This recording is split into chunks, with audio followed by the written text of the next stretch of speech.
వామపక్షాలలోనే one of the పక్షం naxalism.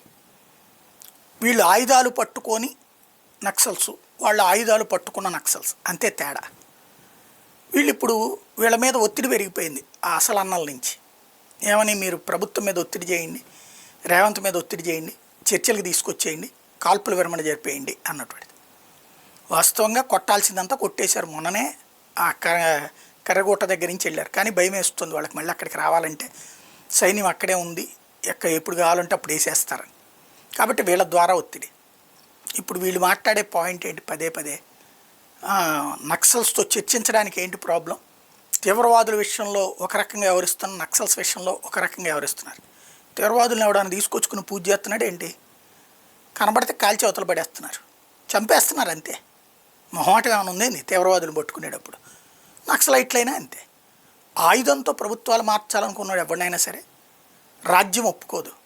China ఒప్పుకుంటుందా? చైనాలో ఇట్లాంటి తిరుగుబాటుల్ని హర్షిస్తుందా, అంగీకరిస్తుందా? రష్యా అంగీకరిస్తుందా? ఉత్తర కొరియా అంగీకరిస్తుందా? మరి వామపక్ష భావజాలిక దేశాలే కదా అవి. అక్కడ ఎందుకు పెంచట్లేదు? పోనీ అక్కడ ఏమైనా అందరికీ తిండుంటే కనుక ఆ దేశాలు ఇట్లాంటి పరిస్థితి ఎందుకు ఉంటాయి వాటిట్లలో? కాబట్టి ఏంటంటే మేము ఒక మూసగా పోతాం, దానికి నక్సలిజానికి తీవ్రవాదానికి లింకులు పెట్టడం.